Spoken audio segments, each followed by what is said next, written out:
Welcome to Lost Relation Chronicles. My name's Tyler, and I guess this is where I spill the beans, telling the stories that are too real for your everyday "I'm good, thanks" conversation. So buckle up, here's mine. I'm a 40-year-old guy living in the tech hub of Austin, Texas. By day, I'm the mind behind some of the most talked about AI projects you've probably seen on tech blogs. We're talking code designed to make life easier, or at least that's the goal. My wife, Rachel, has always been the artsy type. She's a freelance graphic designer with a sharp eye for what pops on a screen. Together, we've navigated the Austin scene. Me with app launch parties, her with gallery showings where wine flows as freely as the critiques. For the past decade, we've had a good run, living in a home filled with both my tech gadgets and her vibrant artwork. But here's the kicker. Lately, Rachel's been distant. I'm not talking about the busy with a deadline kind of distant. This is colder, like she's become a hologram in our own home. Her laughter doesn't ring as loud. Her smile doesn't reach her eyes. And when it comes to intimacy, forget about it. My bed, once a place of connection, is now as empty as Mars. At first, I thought it was just a phase. Everyone gets the blues or the no libido flu now and then, right? But weeks went by, and the distance just grew. The calendar pages turned, and I found myself lying in bed, staring at the ceiling, feeling like I was stuck. I'm the guy who always has a plan, a solution, a way to debug life like it's a broken program. But this felt like a wall I couldn't break through. Behind it, a Rachel I couldn't reach, locked away with secrets I couldn't understand. So there I was, staring at our joint credit card statement like it was written in a foreign language. Charges from places we've never been to together, like a fancy downtown restaurant where they serve steaks that cost more than a pair of my sneakers, and a boutique hotel that screams special occasion, but not the kind you'd expect a wife to book without her husband. And Rachel? She'd become as secretive as a teenager with her first crush. Every time I walked into a room, I'd hear the click of her laptop slamming shut faster than a bank vault door. Phone calls ended abruptly, like a TV show canceled mid-season. She was whispering like she was planning to steal the crown jewels. Look, I'm not a jealous guy by nature. I'm secure enough to say, yeah, she's mine, and not worry when she's out living her fabulous life. But my gut? It was screaming louder than a rock concert, telling me something wasn't right. There's a fine line between trust and being a blind fool, and right now, I felt like I was walking that tightrope. The problem with gut feelings, though? You can't exactly take them to court. You need solid, undeniable proof that would stand up and say, here's the truth, without hesitation. But all I had were whispers and shadows. Things that could make anyone else tell me, Ty, you're just being paranoid. But honestly, when your bedroom's as cold as ice and your wife's more secretive than a spy in a movie, how would you react? And don't get me started on those hushed phone calls like she's sharing secrets that could spark a world war. So there I was, in our local coffee shop, just me and my latte, casually observing the daily grind. That's when I overheard a snippet of a conversation that had my attention immediately. Two guys in suits. I'm talking sharp, tailored suits, not off-the-rack specials. We're talking about some group that sounded like it belonged in a James Bond movie. Apparently, they specialized in discreet relationships for the married crowd. Now, I'm no eavesdropper, but this felt way too much like a coincidence. What were the odds, right? So, I did what any desperate guy would do. I casually slid into their conversation, dropping a comment about the espresso, which led to a chat about what's good around here. Before I knew it, they were spilling the beans about a secret club with discreet signals. Here's the kicker. The secret handshake of this group was a black ring. Not just any ring, but one worn specifically on the right hand. It was a mark of the inner circle, a quiet signal for those in the know. I played it cool, but inside, my heart was pounding like a drum solo at a concert. Back home, I decided to do some spring cleaning, and guess what I found? Tucked away in Rachel's jewelry box, hidden behind some trinkets and knickknacks, was a black ring, shiny and smug, like it knew something it shouldn't. The same ring those suited guys were talking about. It felt like a gut punch and an aha moment all rolled into one. There was my proof, not loud or flashy, just sitting there silently, staring at me with all its damning clarity. One night, I was scrolling through Facebook, just trying to distract myself from the deafening silence in our bedroom. That's when I saw it, a suggested group, hidden in plain sight among the ads. It was a private group, but the name caught my attention. Austin's Discreet Meet. My curiosity got the best of me, so I clicked. But of course, access was restricted. It was members only. Still, the description was enough to catch my eye. A discreet community for those looking to reignite the spark in their relationships. Sparks? Huh? The kind you get from rubbing two sticks together. Or, in this case, sneaking around behind your partner's back. Then, one evening, I was charging Rachel's old tablet, the one she stopped using after I got her a shiny new iPad. And there it was, wide open on the screen. The Austin's Discreet Meet Facebook group, with Rachel's name proudly listed as a member. But that wasn't all. Tucked away in her nightstand, alongside the tablet, was that same black ring I had read about in the group's posts. It was a symbol for members to recognize each other in the wild. Suddenly, everything clicked. The late nights, the ignored advances, the mysterious charges on our credit card. It all made sense, like a twisted puzzle falling into place. The feeling of betrayal? It's like a gnawing beast that settles into your stomach and refuses to leave. You think you know someone, right? 10 years together, and now she's a stranger with a double life that's just popped up like one of those annoying ads. Except there's no little X to close the window. After finding the black ring and the not-so-innocent Facebook group on Rachel's tablet, I knew I couldn't just sit back and let this play out. I had to get the full picture. So, I went full Mission Impossible mode. I started by setting up a fake Facebook profile. Yeah, I know. Welcome to Catfish City, population me. But desperate times call for desperate measures, right? I spent a few hours creating a believable alter ego, borrowing a photo of a buddy from college who now lives overseas. Sorry, Dave, but you're now James, an out-of-towner who's just moved to Austin. Once everything was set up, I sent a join request to Austin's Discreet Meet. While I waited for approval, I couldn't shake the feeling that I was crossing a line. But then I remembered, that line had already been crossed, just not by me. A day later, and bingo, I was in. The group was like an alternate universe, full of people chatting and planning meetups, all under the guise of discretion. And there it was, pinned at the top, an announcement for a masquerade-themed event. Perfect cover for anonymity, and the perfect opportunity for me to slip in unnoticed. The event was just a few days away. A masquerade ball at some ritzy place that looked straight out of a movie, where the rich and unfaithful play their games. Next, I needed a costume. I hit up a local shop and got myself decked out, feathered Venetian mask, a cloak that would make Dracula jealous. Rachel always liked those vampire movies, right? Cruel twist of irony there. But a costume wasn't enough. I needed a backstory in case anyone got chatty. James was now a successful entrepreneur who just moved from Atlanta and was looking to meet new people. Vague, but believable. The plan was simple. Show up, blend in, observe, and hopefully get the proof I needed to confront Rachel without room for excuses. So there I was, in a getup that would make the Phantom of the Opera do a double take. Stepping into the masquerade in San Antonio. A lavish affair oozing with opulence and the faint scent of secrets. My heart was pounding like a drum roll as I weaved through a sea of gowns and suits, all hiding behind masks. I wasn't just in costume, I was in character. James, the out-of-towner, was on the prowl. But the real me, Tyler, was on a mission. I kept my head down and my eyes sharp, scanning the crowd for the one face I knew all too well. Then, like a lighthouse beam cutting through fog, I heard it, Rachel's laugh. Funny, right? How you can pick out the one laugh you've heard for years in a room full of people. There she was, draped in velvet, her mask adorned with jewels concealing her eyes, but not her aura. She was with someone, a guy with a grin I could spot as sleazy from a mile away. I edged closer, every step heavy with the weight of what I was about to do. They hadn't seen me yet, just another masked stranger among many. But as I neared, my heart was racing.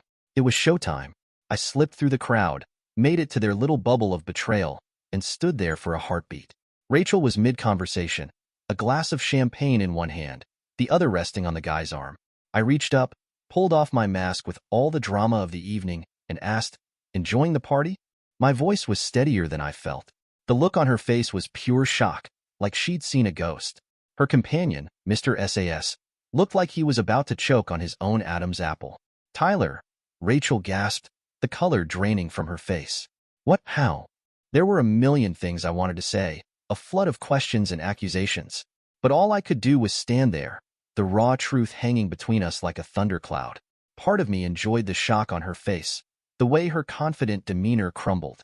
But the other part, the part that had loved her, that had shared secrets and dreams, a decade of life, that part was broken. Shards of trust pierced my chest as the room began to spin with whispers. The masquerade's facade started to slip as people began noticing the drama unfolding. I watched Rachel's eyes dart nervously around the room, her world unraveling in front of everyone. After my grand unmasking, I stood in the eye of the storm I'd just created. The murmurs around us grew louder, and the masquerade's melody turned into a dissonant hum as the crowd picked up on the chaos, hotter than the latest gossip. Rachel, her mask now just a cheap prop, looked like a deer caught in headlights. Her mouth opened and closed, but no sound came out at first. Meanwhile, I could feel the rage building inside me, a storm that had been brewing ever since I first caught the scent of her lies. Her companion, Mr. Tall, dark and sleazy, looked like he was trying to slink away, but I wasn't having any of it. I grabbed his arm, giving him a look that I hoped said, "You're part of this mess too, buddy." Rachel's composure cracked. The facade fell apart, and all her lies spilled out like water from a broken dam. "I didn't mean for it to go this far," she sobbed, her voice cracking. "It was just supposed to be fun. A game. A game. My marriage, our life, was a game to her." The crowd was eating it up, but I couldn't care less about the audience. This was between me and the woman I thought I knew. I stood there, clenching and unclenching my fists, feeling the aggression surge through me. I wanted to shout, to break something, but I wasn't going to give her the satisfaction of seeing me lose control. "You call breaking our vows fun?" I shot back, my voice low and menacing. I could feel the eyes on us, the weight of judgment, curiosity, and shock. But it was her eyes I focused on, the ones that couldn't meet mine. The silence from her was the final blow. No excuses could heal the wound she'd torn open. No apologies could stitch up the trust she'd shredded. Just when I thought the drama had peaked, Rachel's band of merry backstabbers decided it was their turn in the spotlight. My rage was barely contained, ready to unleash everything I'd been holding back when I felt hands gripping me, holding me back, as if I was the villain in their twisted play. "You need to calm down, man," one of the suited snakes hissed in my ear, his breath stinking of smugness and expensive cologne. Another guy, whose face was too forgettable to even remember, chimed in. "She needed someone who was there for her, bro. You weren't." I saw red. Every muscle in my body tensed, ready to explode. But I'm a strategist, a thinker, and I knew that any outburst would only play into their narrative.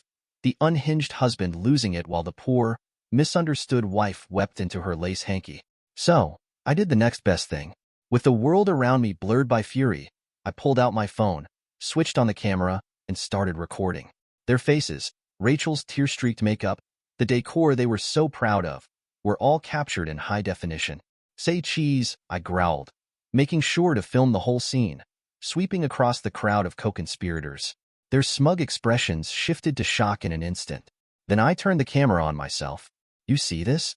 I said, my voice cold. "This is the face of a man who's done. Done with lies, done with games, and sure as hell done with this exclusive club of infidelity." I could hear Rachel's protests, her feeble attempts to defend the indefensible. "Tyler, please, it's not what it looks like," she begged. But I was beyond it. I turned off the camera, pocketed my phone, and shook off the hands still clinging to me. "You all observe each other," I spat, my voice cutting through the tension. There was no dramatic exit, no slow-motion walk. I just walked away, the chatter and chaos fading behind me as I stepped into the cool night air. The silence was deafening compared to the uproar I'd left behind, but it gave me the space I needed to think, to plan my next move. Because now, I wasn't going to just lie down and let them walk all over me. I had video evidence of the exclusive club that wasn't so exclusive anymore. I posted the video. Yep, that's right. Hit upload, and watched as those digital dominoes began to fall. Facebook's algorithm worked its magic, and the views started climbing. It was like wildfire. Unstoppable, blazing, consuming everything in its path. But it wasn't just me causing the stir. Austin's finest keyboard warriors, the good folks of the internet who still believe in right and wrong, jumped in with shares, comments, even some of those react videos where people watched for the first time. Their faces, their names, their dirty little secret club. It all got dragged into the harsh light of day. Of course, Rachel was livid.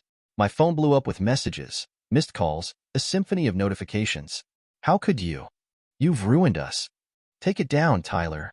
But the thing was, she'd already done a bang-up job of ruining us all by herself. I didn't reply. What was there to say? Thanks for the memories and the lessons in betrayal? Nah, I just blocked her number. She became just another contact on the list, no different from a telemarketer or a spam bot.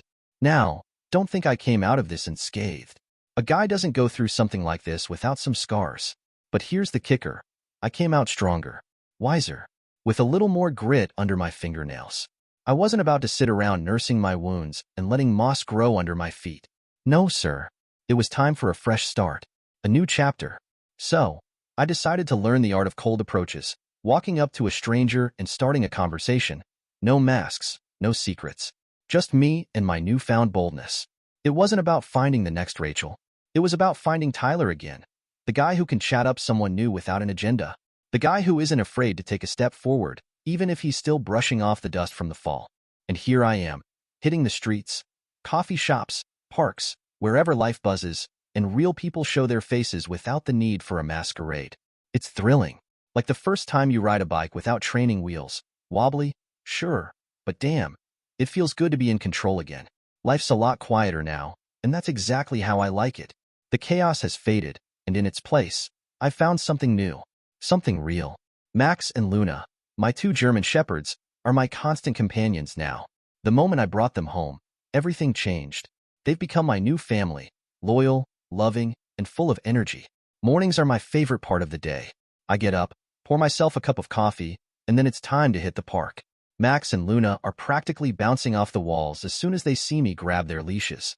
It's like they can sense when I'm ready to start the day. We go on long walks, and I just let my mind wander. It's amazing how calming it is to be with them. No judgments, no expectations, just me and my dogs, enjoying the simple things. I've gone on a few dates here and there.